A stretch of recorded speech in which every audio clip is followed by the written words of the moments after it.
Hello, everyone. Welcome to another Charm Chats and Happily Ever After Sprints. This is our second day doing this, where we're going to have a chance to talk to fantasy romance authors all month and talk about fantasy romance, do some writing, play some games, and just have some fun. I'm Shannon. I write under the pen name of SC Houston, and you're here on my channel where I share videos about my writing and my publishing, and also I do weekly writing sprints. I'm also part of the Self-Publishing Tips and Tricks podcast with Ben Pick from Writing to Write and Morgan Lee.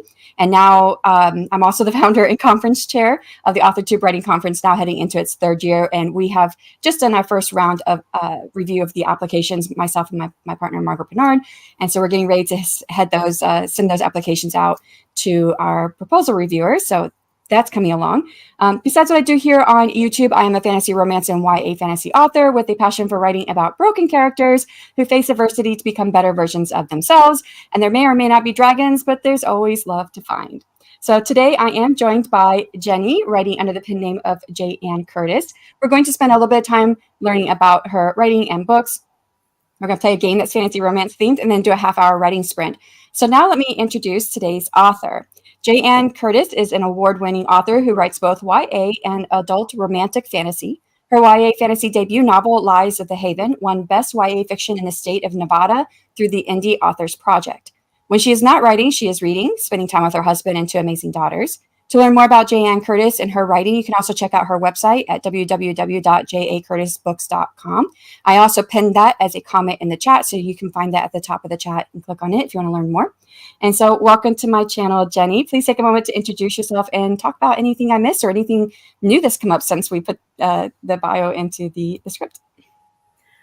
Thanks, Shannon. I'm Jenny. I am relatively new to the fantasy romance world. My first book in the adult fantasy romance genre is A Dark and Lovely Devastation, which came out last October, I believe. And I write under the name J. Ann Curtis. And yeah, since then I've actually released one more book called Of Curses and Moonlight. That one released in December. So that one's also a fantasy romance book. It's a retelling of The Swan Lake. And I have another book coming out in May, and I think we'll talk about that a little bit later. And then I have a couple more books actually that are scheduled to come out this year. So it's a busy time. And we were just talking backstage about how we both started off writing YA fantasy, and we both just forayed into the fantasy romance genre. So exciting. And I did read A Lovely and Dark Devastation, right? Did I say that right? A Dark and Lovely Devastation. But yeah, it doesn't matter. Hold on. I've got it here. Hold up. There we go. Here's the book. There it is. Dark and Lovely Devastation. So I've read that, and I did see your other one. I have it downloaded on my Kindle, but I haven't read it yet. But if you guys didn't know, we're going to get into talking about her book here, but I did have to read it. When I read the blurb on this, and I came across it in December, and I saw that it I don't think it's actually in the blurb. It's actually when people were talking about it. It's like the Morgan and Dagda, and I was like, wait a second, because my YA fantasy is on Irish mythology. So I was like, I know this. I've got to read this. So it drew me right away. So a little bit different for those of you guys who were here yesterday. We will do questions for the author, and then we'll move into playing the game. But we're doing Mad Libs today for the game, and I realized we might have some dead air time, and I've already talked to Jenny a little bit about this. So in between me interviewing her and getting some of these questions and stuff, I am going to get some words from her. I'm going to fill in the blanks so we don't have dead air time. But let's go say hello to people who have shown up in the chat. And Rachel is here first. Hello, Rachel. And Elena, I came second. And hellos. And then there is the website. And again, it is pinned to the top of the chat as well if you didn't see it there. And Diane, hello, how are you? Thank you for coming. And Katie, hello. We'll have Katie on later in the month as well. And Elaine, hello. Elaine's actually our last one that we're going to be interviewing on the channel. So let's go. Hey, Jenny. Hi. I don't know this. Very cool. Working on first romance. Currently doing character studies. Nice. Hello, cool gamer. I hope all is well. Yay, so excited for AWC 2024. That's the AuthorTube Writing Conference. We do that here on YouTube. Nice.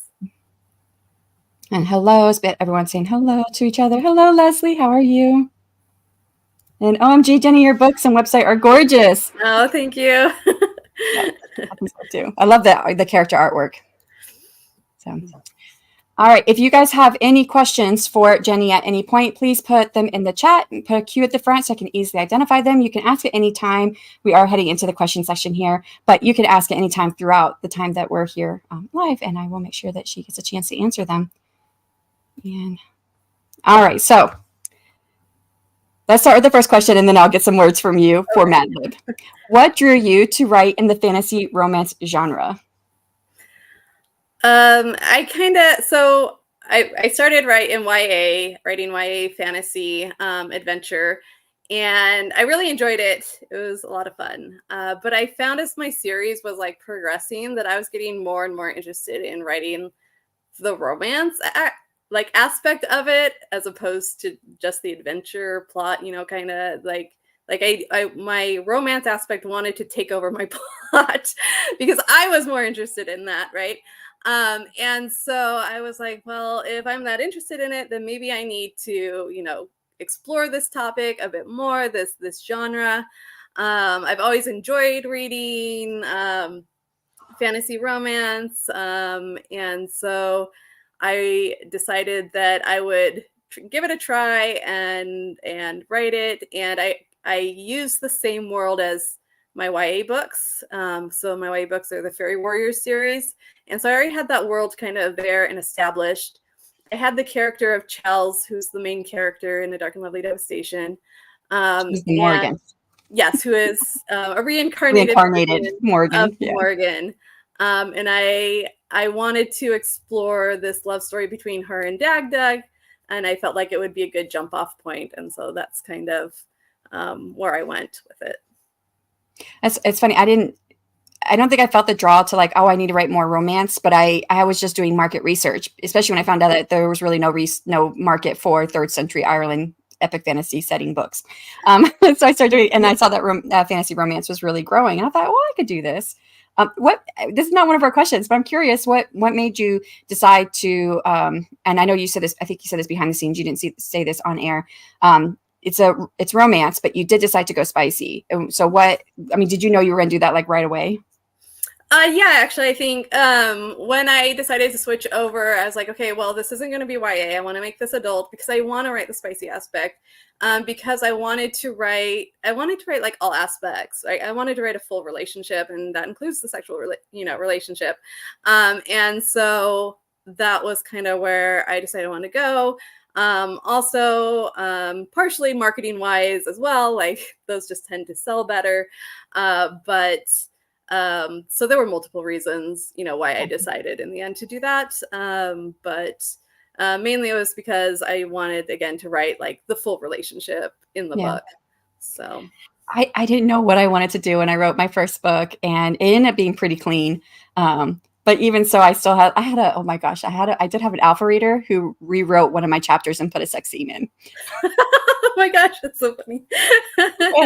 My girlfriend I graduated from college with, she read all of it. She was like, you kind of set it up, this premise, like this is going to happen. You should do something. So I did like a bonus scene that people can get, that they can go download if they wanted. And so, right. But my future novels will have the spiciness in it because I didn't know if I wanted to do it. I didn't even know if I could write it. But then when I wrote that scene, I was like, oh, okay, I like this. Okay, I could do this. Right. That was a big jump for me because most of my audience are clean readers from the YA. And so I wanted to make sure this one would stand on its own. And so I wrote it as a standalone romance. So you don't have to read the YA series to understand what's going on in A Dark and Lovely Devastation. At least I hope not. Yeah, I don't think you do. I did get the sense that there was a story that happened beforehand, but there was enough in the book that I was like, okay, I get it. I got the context. I don't need more. Right. So. That was I think the biggest challenge I had writing this book was how do I get like the backstory across of this character of Chels, right? This character, and what happened, and then so I can pull you forward into the actual love story. So, I mean, I did feel like I was like, I really want to go read that story, but I don't know where to find it. Is it still on Kindle, Bella? No, it is on Amazon. It is. And so if you look up Lies of the Haven, or my pen name for my YA stuff is J.A. Curtis. So just J.A. Curtis, okay. That's why, because I did try to look you up, but I couldn't find it on Amazon. Right. Or on my website. It's all on my website. So I probably just didn't. I think I was just pulled by the character artwork in the Kickstarter. yeah. All right, let me grab a few words from you. So the game that we're playing later after all the questions is Mad Libs, which I'm going to get many of the names ahead of time or many of the words ahead of time. So anyone in the audience, if you want to help out, and it's totally up to Jenny if you want to, look at the audience if you don't have a name, but let me get a couple from you. So I know I kind of thought I'd be doing like nouns and verbs, but I did want to get more specific. So the first one is a noun, but a place. Place. Oh dear. Oh, okay. Like any place, huh? Let's do the other world, I guess, because the other world is a place. It's the like mythical fairy realm in my world. So. And it is from the Irish mythologies and Celtic mythologies, but where the Tuatha De Danann went after they left Earth. All right. Fantasy kingdom name. Oh dear. Maybe we should ask the audience on this. Okay, let's ask the audience. Let's see what they've got. Suggestions. We'll see what comes through. I'll say hello. Hello, Richard. He said the word lovely isn't used in titles enough. I did I did a short story as a tier or not tier reward. What do they call that? It was a reward on my Kickstarter where we hit a certain dollar amount. Bring it to mind, right? So I was going to do an alternate short story. It ended up being a long story. I just finished it last Friday, and I must have had your title in my head. It must have been like in my background, in my mind, because I called it Dark Scars and Lovely Roses. Nice. And then when I saw your book title again today, I was like, huh, did I get it from there? It isn't used enough. I was kind of looking at like popular titles, and you had like A Curse So Dark and Lonely and stuff. So I kind of wanted that feel, like something dark, but also something pretty kind of thing. So. Okay, we've got a couple of names. Ilaria from Elaine. Arendelle from Katie. Eurabia, I don't know if I'm saying that right, from Rachel. Do you like any of those? Let's go with Arendelle. We'll go a little Frozen. All right. We do have some questions from you from the audience. So I'm going to go ahead and throw one up. And while you answer that, I'll fill these in. So the first one is from Rachel. How would you describe your transition from young adult to adult in terms of prose, themes, and subject matter? Was it a rough switch, and did it come naturally? It was a challenge, which was kind of, I wanted that challenge. I wanted to challenge myself into writing a romance book, because I'd never written a romance book before. Romance was always the subplot. And if you read my first book, In Lies of the Haven, it's very much the subplot of the book. And so, yes, it took, I actually held off on releasing this book, I think, for a year, because I wanted to sit on it and I wanted to make sure that I got it right, that I got the prose right and the themes and things like that. And so it took a little bit more editing than I normally do, I guess I would say, on my books. But I really enjoyed it, and now I can't stop reading it. So I feel the same way. I really do enjoy it. I didn't think I would as much, but Katie asked, do you have a favorite character you have ever written? Oh dear. Would it be Chels? I don't know. I feel like she's really well developed. I like her. Thanks. I really like the journey that Chels goes on, because she's very much and kind of an anti-hero kind of character, especially if you read my YA series. She's not super likable.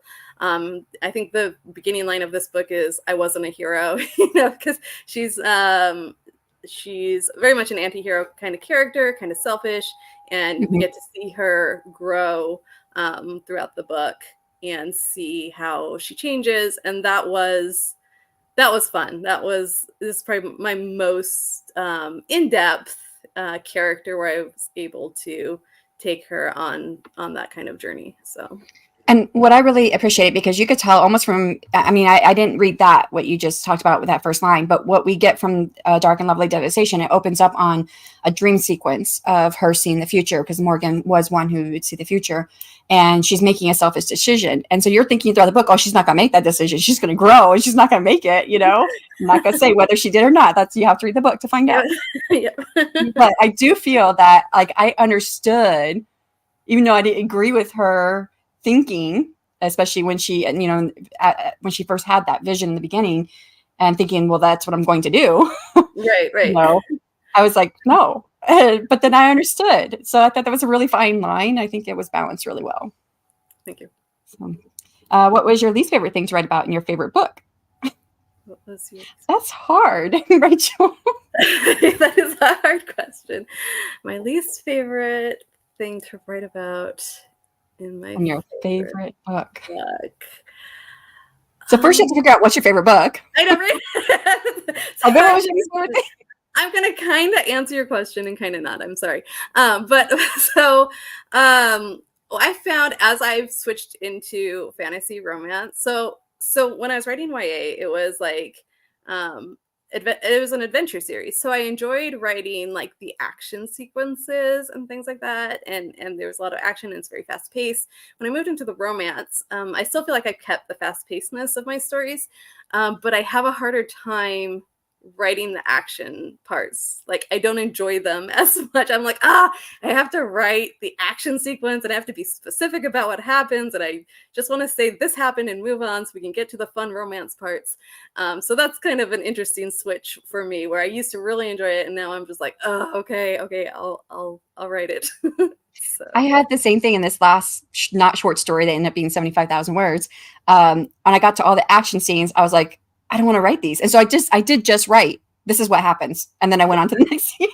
Nice. So in my revision, I've had to go back and fill it all out. Right. All right, let's get a few more words from you. Type of creature, noun. Let's go with, let's go with a chimera. Chimera. And then a name. A name. Let's see. Let's go with Eldrius.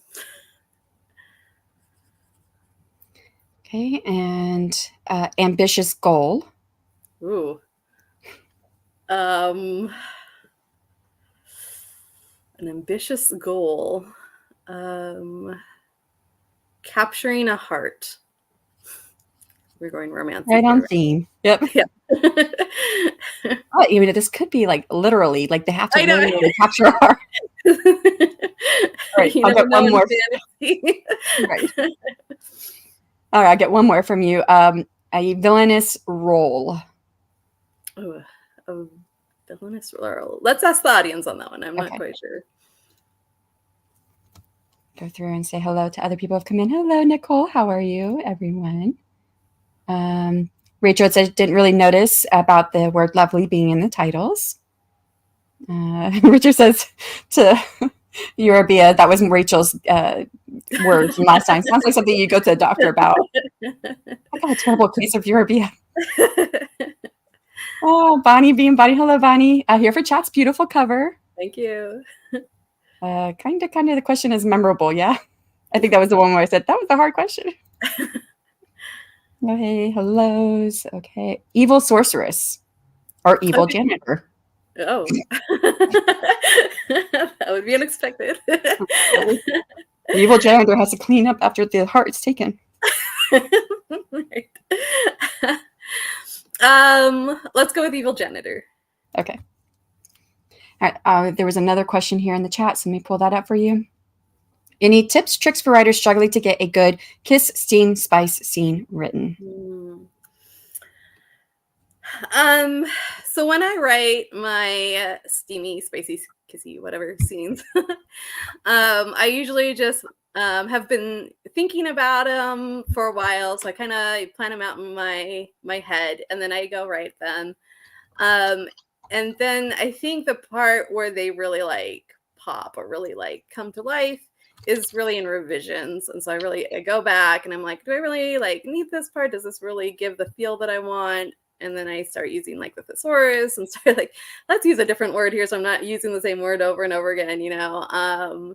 And so yeah, for me, it's really the revisions as you go back and you really like look at do I have enough like responses from my characters, right? And how are the responses like feeling? It's a lot about the mood, right, that you're setting. And so revisions are really what helps, I think, bring those out. And that's really all I can suggest is really like when you revise, that's when those scenes really come to life for me. So I was trying to remember. I have like books all around me, and I don't think I have this book next to me. I had it next to me like for the longest time, but I think I put it up on my bookshelf finally. But it's basically like a book. What is it? It's like all the words you could use when it comes to a spicy scene. oh, nice. So I don't remember what the name of that book was. Yeah, I have a book called The Emotion Thesaurus. I And have that. so Yeah. yeah, and so I go through there. They have some words that you can look up and things that can really help. And sometimes I just use the plain thesaurus. Just depends online. So Trying to see if I can find this book. I don't know. Maybe during the writing sprint, I'll just check my bookshelf, see if I can find it. And I found that to be very helpful, especially with writing my first scene. So, yeah. All right. I think, is there any more questions in the chat? Evil Queen, villainous role, evil janitor. Oh, no, we said that one already. Evil Queen, yeah. Okay. What was your, well, we've kind of talked about A Dark and Lovely Devastation. Is there anything else you want to say about the book, or do you want to move on to the next question? Let's go ahead and move on to the next question. So what was your inspiration behind writing it? Right. Okay. So I think we have talked about a little bit about this because I kind of had the Chels character, right? And I had this concept of Dagda as being her husband / fated mate in the other world. That was kind of established at the end of my YA series.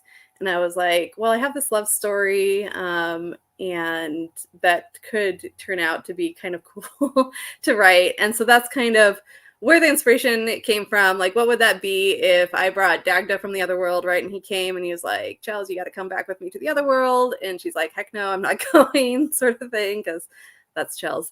And she has to go anyways, right? So he brings her over to the other world, and she has to learn how to be the queen of the fairies in this other world, and deal with this fated mate bond between her and Dagda that has been going on for centuries through their reincarnated cycle, right? And so that was something I wanted to explore, like the love. I think the tagline, right? The love that spans lifetimes, the love she doesn't remember. She doesn't remember. Yeah, I love that. So I really wanted to dig into that kind of concept. So, are there? Yeah, we've talked about the Irish mythologies. So, yeah, did you do a lot of research when you were setting this up, or? Yeah, I did.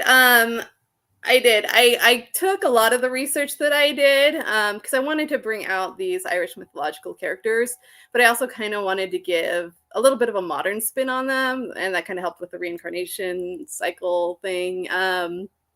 And so I kind of took what I researched and then kind of my own ideas and meshed them together to create its own world. Because I don't think in the original mythology, like Dagda and Morgan were necessarily like married or fated mates or anything like that. But Dagda is a big figure in Irish mythology, and Morgan's a big figure in Irish mythology. Well, I mean, they did have cycles of being together and then not being together in the Irish myths. Yeah. And there was one that said they were married, but most of the, because I've also read a lot of the like researchers have written about it, and they said they didn't think it was translated right. Mm-hmm. But, right. Yeah. And the thing about any mythology, but Irish mythology, right? It depends. There's different cycles. So of these stories being told throughout time. And so the stories will change depending on the different cycle that you're in. Mhm. And so yeah, it really depends on like where the story's coming from and what time period it was written in to really see like, and so I had a lot of leeway to Yeah. decide for myself how I wanted to depict them, I guess. So And I think that's key. What you said is that how they were told is that the Irish myths they were oral yes, mythologies. They weren't written down until centuries later after they were already being told over and over and over again. right. So yeah. Um, all right, let's get a few more from you because I think altogether we have like 29, 30, 31, 32. There's like, 34. 34 words altogether, and we've gotten through 6. Okay. All right, next one is a type of location. Type of location. Let's see. It could be just a location. Okay. Yeah. Let's see. We can do a castle. Okay. Natural setting. A forest. Magical object. Let's see. Let me think. So you're trying to capture a heart, right? Let's see. Mm-hmm. A magical object. Could be a mop. We got a janitor, but I don't know. That's true. An enchanted mop. Okay. A type of plant. Lily.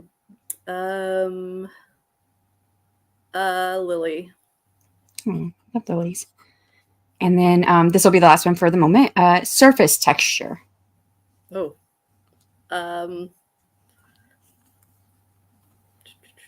Like smooth, like that what you're like looking for, like how you describe it, or like Yeah, that would work.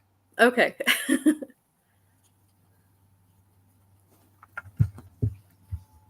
All right. Next question I have is what other Irish myths do you think you might write about in the future? Or do you plan on writing any more Irish myths? No, I actually do. So A Dark and Lovely Devastation was written as a standalone. I'm not sure if I'm going to write any more spin-offs of that yet. I'm still kind of waiting to see like how this goes with the story, how it's generally received, I guess. And but I am planning on writing a collection of short stories. I really enjoyed writing about tragic love stories of all things. So like in A Dark and Lovely Devastation, it mentions Dermot and Grania and Cleana's Wave. Those are all like tragic love stories from Irish mythology.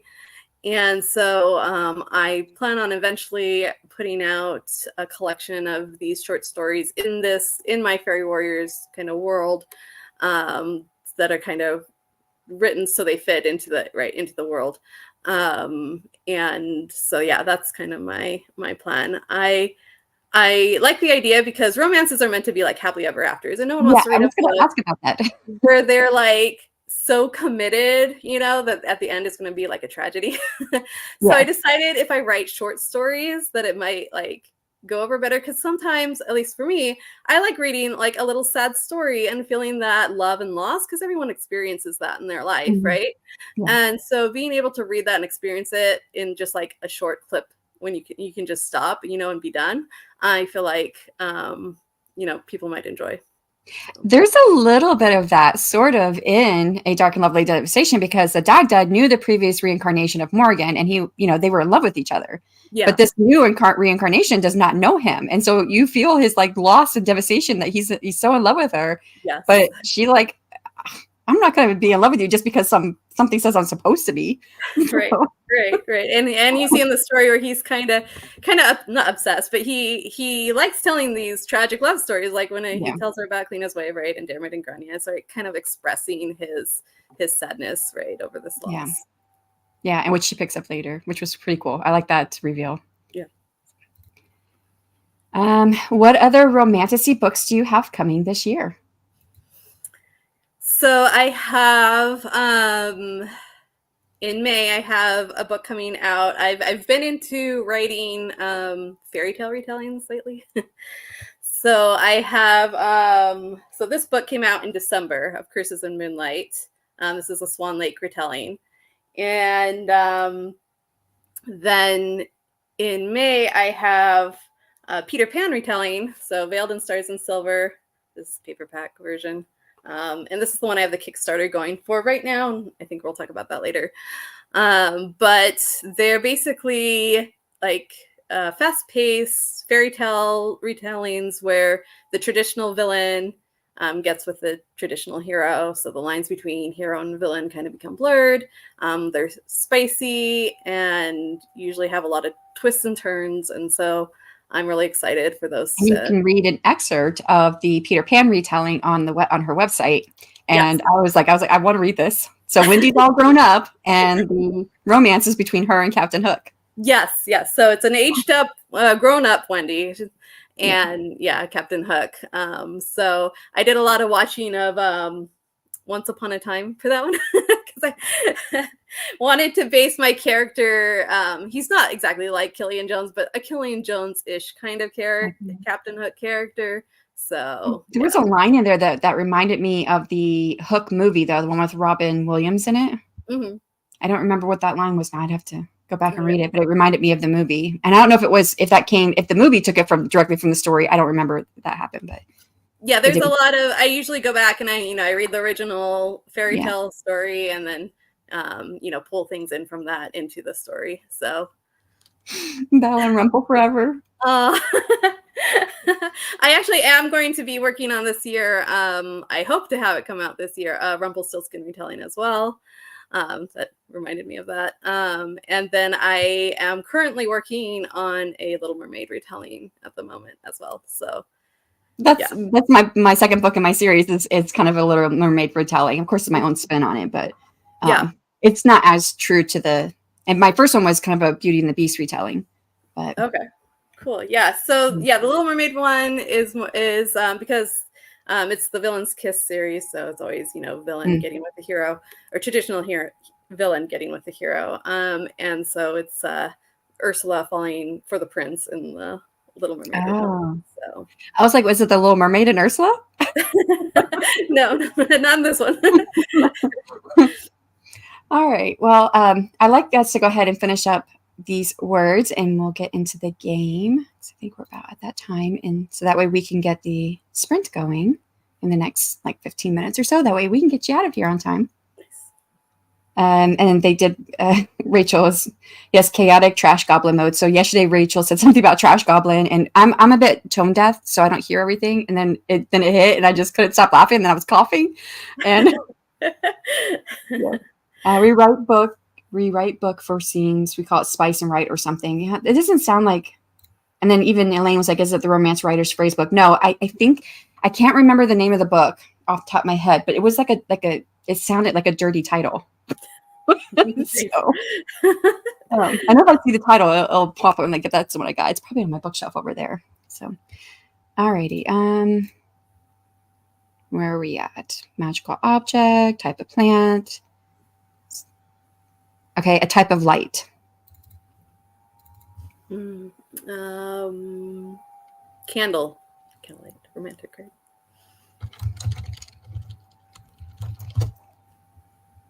Magical being.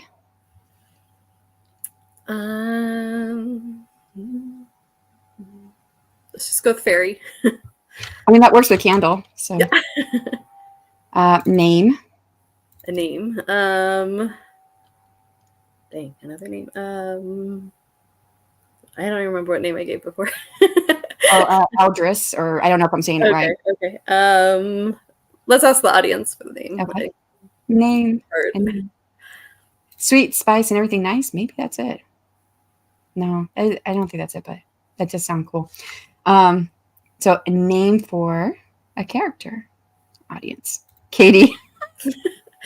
Let's go with Katie. An exclamation. So an expletive or a curse or something. Oh dear. An exclamation at some point. It could be like, but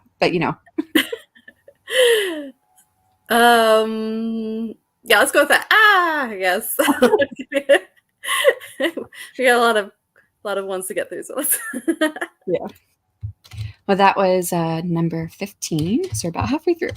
Almost. Type of confinement. Mm, mm. Um, Type of confinement. Like shackled? Okay. A number. 16. My favorite number. Okay. Hold on, I gotta repeat this down here.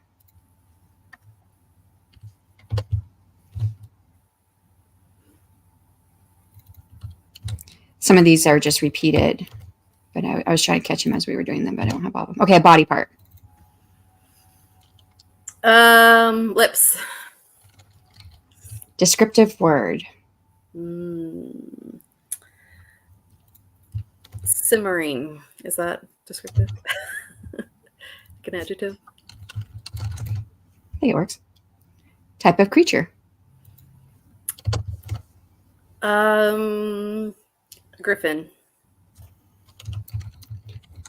Descriptive word. A different one. Okay. What? Oh, I was going to say, this be like colors or adjectives, things like that too, if you want it. Yeah. Irresistible. Precious material. Precious material. Gold. Musical instrument. Ooh. The lyre. Verb. Let's see. Verb. Let's ask the audience. Okay. We also have another villainous role if people would like to throw out ideas. I don't know what that was. Probably just Rachel laughing over what Katie's saying her name.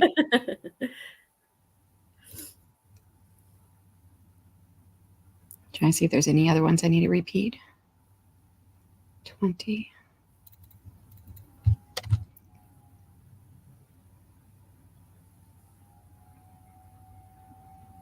And I just lost it. Oh, no. Oh, here it is. Okay. All right, let's check the audience. Evil hunter. They're all evil. If you put evil in front of it, then it counts. Let's go with evil hunter. Still need a verb if the audience wants to give that.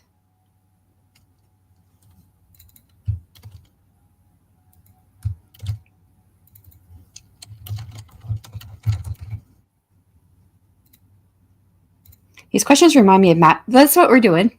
Yeah, we're doing Mad Libs. Yeah, we've been trying to just fill it in a little bit every now and then. Chewing. Okay, let's do it.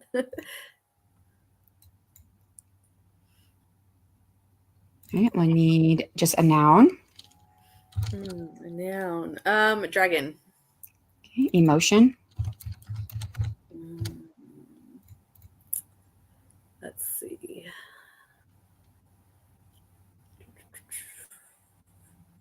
Let's just go with love, I guess. Plural noun. Plural noun. I know you're getting hard. Let's see. Bedrooms. Okay. Oh my gosh, that's gonna be funny. All right. Adjective. Furry. Mythical creature. Let's see. Another mythical creature. Goodness. Let me think just a second. Vampire. Yeah. Verb, which I think there was another one in the audience. Okay. We got praise, run, jump. Yeah, those three. Let's go with jump. Okay.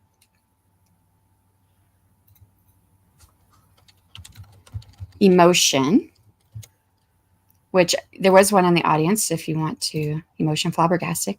Sure. Let's go with that. The next one is, nope, we got that one already. I got to fill that in. Flabbergasted. Adverb. Oh, adverbs. Let's see.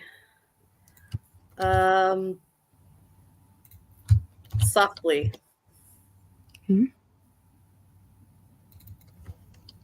Noun.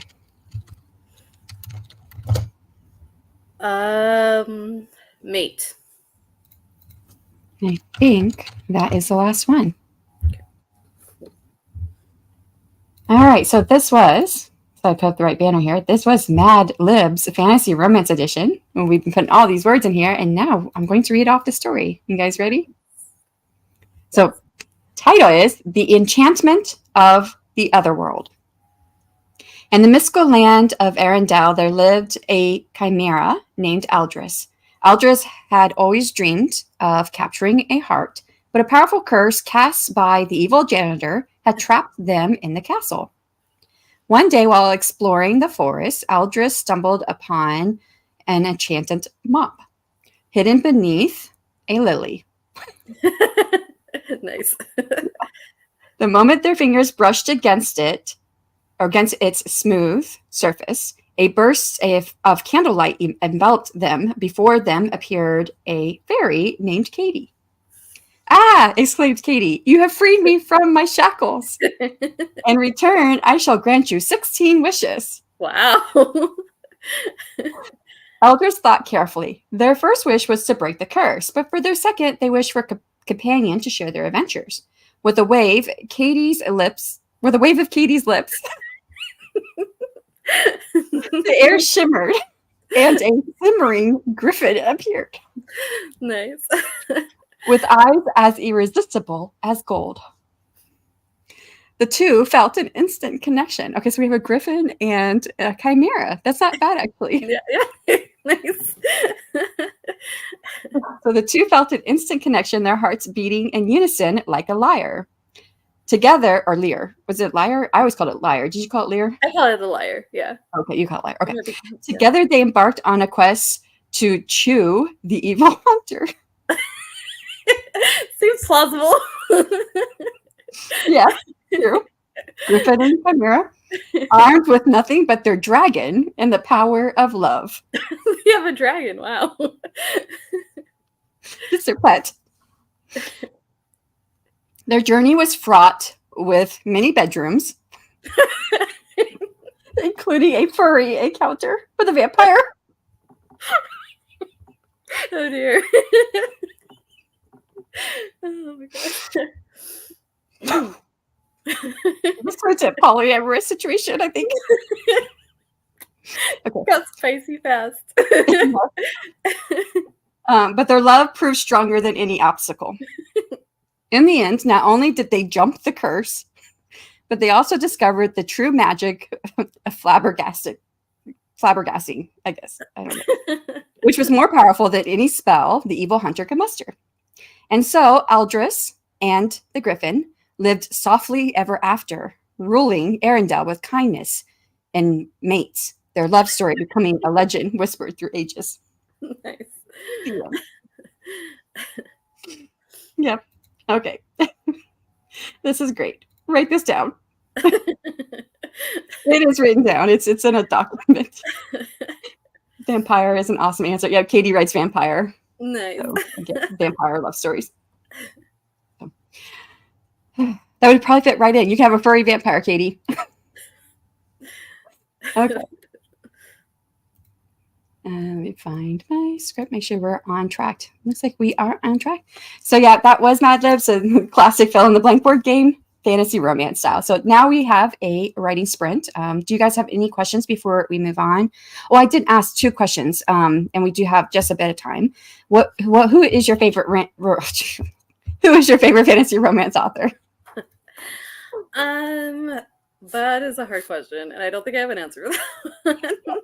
Mine changes as I go. I think right now I'm still on Carissa Broadbent. Like I read her book, which is vampires. Serpent in the Wings of Night. Yeah, The Wings of Night. I read that one like January of last year, and I loved it so much. I got the paperback, which now you can't get the paperback until it comes out with the because she signed with the traditional publishing house. Okay, yeah. So I have her indie copy. So yeah. Yeah, I just read that one. That was really good. Yeah, I loved it so much that I went and I read everything she has. Oh, nice.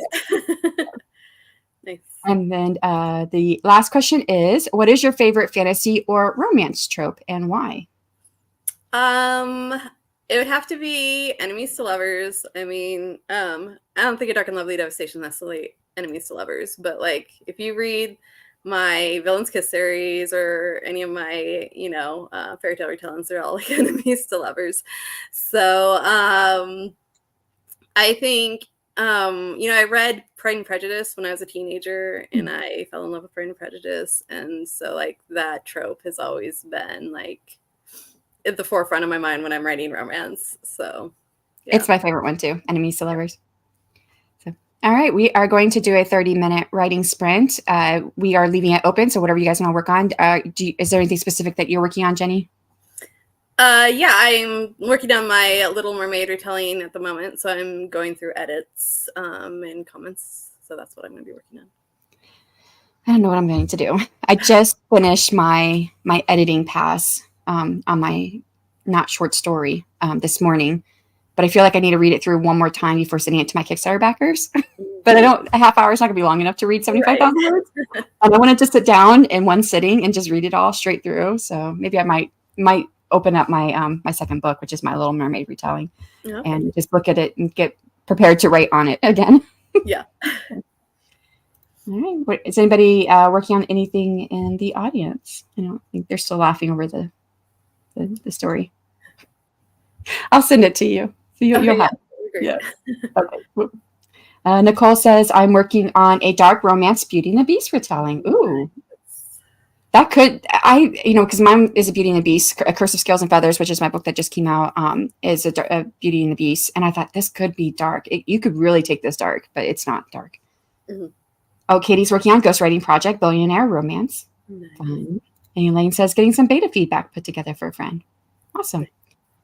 All right, well, we'll get going here. 30 minutes on the clock, and we'll see you guys on the other side in 3, 2, 1, and go.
Another time.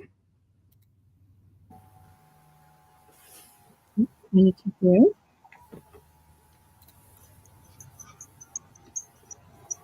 Did you get a lot written? No. But I did get through some. I was going through comments from my critique group, and Okay. so I got through some comments. So. Okay. Yeah, I have not touched my book since the beginning of December because I really just got into doing the not short story that I had. So I did add like 186 words, but I realized I was like, I don't think most of this is going to end up in the book. No. Oh, I did find that book, by the way. It was Naughty Words for Nice Writers, a romance novel thesaurus. Ooh, nice. So that gives a lot of language you can use when writing spicy scenes. And it's good for trying to get away from using the same word over and over again. Yes, yes. So, see how people in the chat did. Jordan came in. Hello, how are you? This is unlike you, my friend. Say that you're live Thursday and then you take the weekend off. So why are you live today? I don't know. Jordan is vision impaired, so sometimes some of the words don't make sense. Yeah, I don't normally do this on Fridays, but this is a different thing that I'm doing this month, Jordan, where I'm doing charm chats and happily ever after sprints with fantasy romance authors all month. So it's going to be a little bit different. Diane says, still working on character studies. Halfway done for Elaine. Yay. What were you working on? Oh, you were doing feedback. That's right. For a friend. Nice. Oh, Elaine, I just did get your audiobook. But I haven't had a chance to listen to it yet. So, still working on character studies. So did that one already. Got a lot done. Yes, Katie, you are a very fast typer. Wow, She got 1.5K on a roll. Yeah, she's a fast typer. I don't type fast. I used to do admin. I was in the military and I would do admin, but even doing all of that for years, I never could type faster. So I'm a pretty slow typer too. Yay. I think, is that in response to the book? I think maybe. Yeah. I'm going to save this off. So this is J. Ann Curtis for anyone new. Jordan. This is she writes under the pen name of J. Ann Curtis. And the next part I wanted to go into is we're going to talk about your Kickstarter. So before we wrap up everything, and if you guys have any questions, please put them in the chat. We do have just a few minutes left, about 10 minutes, and then we're going to be out of here. But I wanted to bring up the Kickstarter. I was trying to bring it up, but I think I have the wrong link. Oh, no. I have the website, but that's not the Kickstarter. Yeah, we have a website, and then we have the Kickstarter. There it goes. I found it. Let me share that. So there is a Kickstarter. And I backed it. I think I backed it before I even reached out to you because I was like, I got to do this. So yeah, let me increase this screen a bit. So this is a Kickstarter. So there is 10 stories altogether, 10 different authors, if I recall correctly. Yes. You can get the hardback, which is special edition. They're beautiful covers, and it's 5 books altogether, but then it's reversible. So you open one story, you open one side, there's a story, and when you finish it, then you just turn it the other way, and you've got another story. I think there's an example. Yeah, if you go down a little bit, there's a video. I'll say look at this artwork. This is beautiful. Yeah, that was our artwork was done by Mage on Duty on Instagram. She's amazing. Yeah, Mage on Duty. All of our artwork. She did an amazing job. Here it is. The video, yeah. So that you can read it, you turn it over, and then you got the other story. Yeah. So, but yeah. So, So 10 stories by 10 different authors. It's all enemies to lovers, fairy tale retellings. I think I mentioned my favorite trope was enemies to lovers. So again, enemies to lovers, fairy tale retellings, minus the Peter Pan one. And if you go to enemieseverafter.com, which is the website for our set, you can read a little clip of the story on there. But yeah, this is our Kickstarter. It has, their hardcovers, it has printed edges, reversible dust jackets. Like, we pulled out all the stops on this, so they're going to be gorgeous. And we have like vellum overlays for the artwork, and yeah, it's just We're really excited about it. There's 3 more days to go. So Who did your vellum overlays? we're doing it through CST. Okay, SESE. It's a Chinese company, I believe. Gotcha. Okay. Yeah, and we're going through them. If you don't mind, I'd like to reach out to you later and get that again from you, because I got what vellum overlay done, and I'm not crazy about it. Okay. Okay. Yeah, we're getting like everything's coming through CST, and Gotcha. so they do amazing work. So. And then you have your own Kickstarter. I put the links to the Peter Pan one and all the other ones in the website into the chat, and then I also just dropped your upcoming one. Yes, which is the Villain's Kiss. I have an upcoming Kickstarter. It probably is not going to launch until like September later this year, so I put it up super early to see like what kind of like following I can get. But it's going to be for the first 3 books in the Villain's Kiss series. So the only one that's out right now is Of Curses and Moonlight. And I'm working on the Little Mermaid one right now, which is Of Seas and Sunsets. That's the title. And then I'm also coming out with the Rumpelstiltskin one, that one's Of Spindles and Nightfall. And so, by September, I hope to have both the manuscripts completely done, and then they're going to come out, and I'm going to do a Kickstarter for the hardback and maybe an omnibus, I'm thinking, edition of all 3 books in one. Okay. So yeah, that's. And guys, it doesn't cost anything. Go here and just hit notify me on launch, and you'll get an email. You can choose to follow to back it later or not if you don't have the funds or anything else happens. But it does help her in the algorithm to have people following her when this gets ready to launch. Yes, it helps more people find it and notice it. So yeah. So yeah. And going back to my script, make sure I'm catching everything. Okay, well, before we end the show, you want to tell everyone where they can find you and purchase your books? Yes. You can purchase all my books are on Amazon, so you can find them there if you look them up or type in J.N. Curtis. If it doesn't come up, because I'm still kind of a small author, you can always go to my website at jacurtisbooks.com. There's links to all my books and where you can purchase them there. You can also get, I had A Dark and Lovely Devastation made into an audiobook. With help from the funds from my Kickstarter. And I also got a grant from the state of Nevada that helped me to fund it. So that was amazing.